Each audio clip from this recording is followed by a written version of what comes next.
খুব সহজেই একটা মজার পিঠা তৈরি করা যায়। তো এর জন্য এখানে আমি আজকে একটু পানি ফুটিয়ে নিলাম আর তার সাথে 2 কাপ পরিমাণ চালের গুঁড়ার লবণ দিয়ে আমি খুব সুন্দর করে সিদ্ধ করে নিলাম। এটা সিদ্ধটা কিন্তু খুবই সুন্দর করে করতে হবে। এই যে সিদ্ধ হয়ে গেছে, তো এখন এটা আমি গরম গরম ডলে নিব। এটা কিন্তু ঠান্ডা হলে একটু ভালো হবে না, গরম গরম এই যে ধোয়া উঠতেছে আমার হাতে, কিন্তু অনেক তাপ লাগতেছে, তারপর কিন্তু আমি গরম গরম ডলে নিচ্ছি। এই যে দেখুন, এই যে আঠালো হয়ে গেছে। এখন এটা আমি এখানে একটু ডলে আমি ছোট্ট একটা পেয়ালা কেটে নিব। আমি সেওই পিঠা তৈরি করব। এই যে দেখুন, ছোট ছোট করে আমি কেটে নিচ্ছি, দেখছি যে হচ্ছে কিনা। না, কাইটা আমার ঠিক মতোই হয়েছে, বেশি নরমও হয় নাই, শক্তও হয় নাই।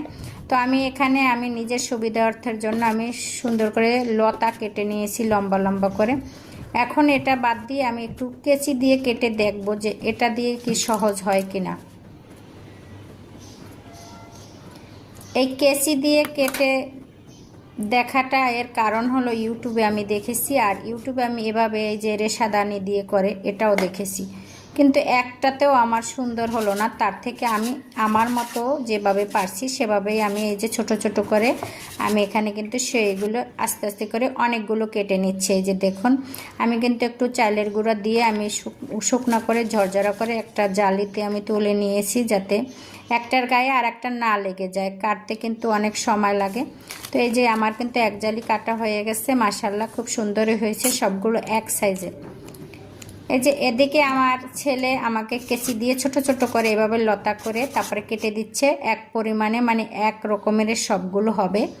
তো এক সাইজের কেটে দেওয়ার কারণে আমার সেইগুলো কিন্তু সব এক সাইজের হয়েছে। যে দেখুন, মাশাআল্লাহ খুব সুন্দর হয়েছে। আমি কিন্তু এখানে 2 জালি সেওই কেটে নিলাম। এখন কিন্তু আমি রান্না বসাবো, চুলার পাড়ে পানি বসিয়ে দিয়েছি। এই যে দেখুন, এখন পানিতে আমি এখানে তেজপাতা ছিঁড়ে দিলাম 2টো, গরম মশলা আর এলাচ, আর সাথে এখন দিয়ে দেব ঝোলা পাতলা মিঠা মানে গুড়।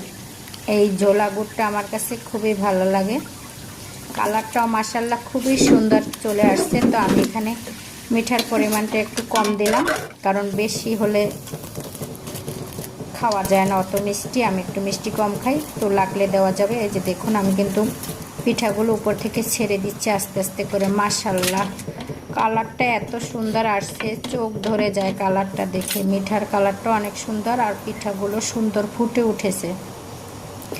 মাশাআল্লাহ খুব সুন্দর করে পিঠাগুলো আমি দিয়ে দিলাম, একটার গায়েও একটা কিন্তু লাগে নাই। তো এটা আমার সিদ্ধ করতে আমার প্রায় 15-20 মিনিট এভাবে আঁচ করতে হবে, আরও পানি দিতে হবে, এটা ফুটতে অনেক পানি লাগবে। এটা যখন সিদ্ধ হয়ে যাবে তখন ঘন হয়ে যাবে। এই যে দেখুন, আস্তে আস্তে